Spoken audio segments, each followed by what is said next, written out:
entrer dans la lumière. Nous sommes toujours invités par Dieu à sortir des ténèbres pour entrer dans la lumière.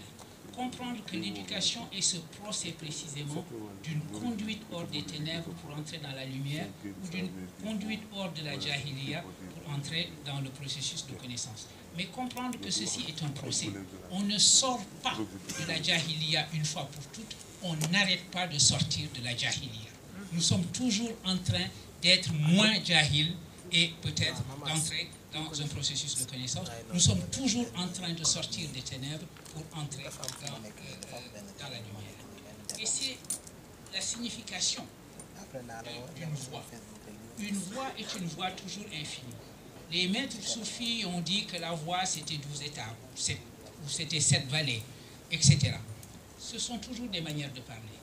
Le vrai maître soufi qui était Fariduddin Attar disait: les maîtres qui m'ont précédé disent qu'il y a X vallées, je suis là, je n'ai pas encore abordé la première vallée. Le soufi n'est pas celui qui estime qu'il se rapproche du but, c'est celui qui a le sentiment que le but est éloigné, qu'il n'est jamais encore sorti de lui-même, qu'il n'a jamais fait encore le premier pas, qui est le seul pas que Dieu demande, le pas hors de nous-mêmes, en nous disant que lui-même est prêt à faire l'infinité des pas qui restent.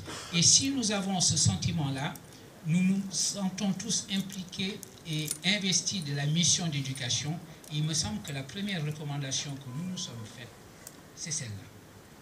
Nous considérer tous comme investis d'une mission d'éducation dans un monde qui est le monde moderne, où être, c'est être numérisé.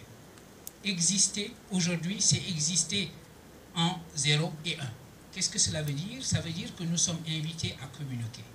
Il a été demandé que nous ayons pour l'œuvre d'éducation à laquelle nous sommes invités les supports médiatiques les plus solides. Et je crois que cela est une recommandation importante.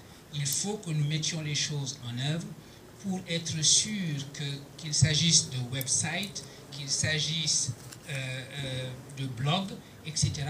Nous sommes présents dans un monde que nous avons la mission d'éclairer. Je crois qu'en la matière, nous n'avons pas à être trop modestes. Quand le texte biblique, s'adressant aux disciples du Christ, dit « Vous êtes la lumière du monde, vous êtes le sel de la terre », prenons cela aussi pour nous. Nous sommes d'une certaine manière la lumière du monde et il est de la nature de la lumière d'éclairer et d'irradier. Alors irradions par les médias que nous pouvons. Cela signifie également qu'il nous faut savoir créer un réseau. Voici une recommandation concrète, je crois, que l'on peut dégager de nos travaux. Un réseau qui serait une forme de Tijaniya transnationale. Quelqu'un a parlé de Tijaniya mondiale universelle.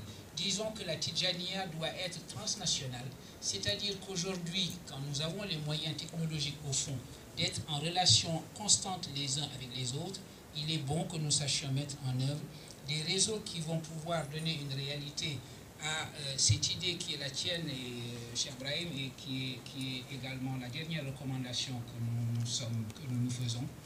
La constitution d'un think tank, appelons-le ici, qui serait un laboratoire permanent d'idées.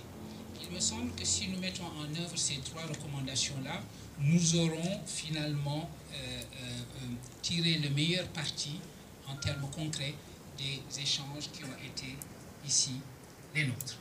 J'ai le sentiment de l'imperfection de ma synthèse, l'imperfection de ma manière de ramasser les recommandations. Je voudrais simplement prendre maintenant un moment, le temps des remerciements. Je sais bien que c'est un engagement qu'ils ont pris avec Dieu, avec son prophète, sallallahu alayhi wa sallam, et avec le fondateur de la voie Tijaniya, radiallahu anhu, mais c'est le lieu pour moi de remercier tous ceux qui ont organisé cette rencontre également. Et je voudrais remercier le professeur Brahim Hafidi. Nous avons véritablement usé et abusé de tes talents de communicateur, mais je sais que tu l'as fait avec énormément de plaisir et que tu l'as fait de très bonne grâce. Il n'empêche que nous t'en remercions Et nous savons que tu vas présenter l'addition à celui qui est le seul capable de payer.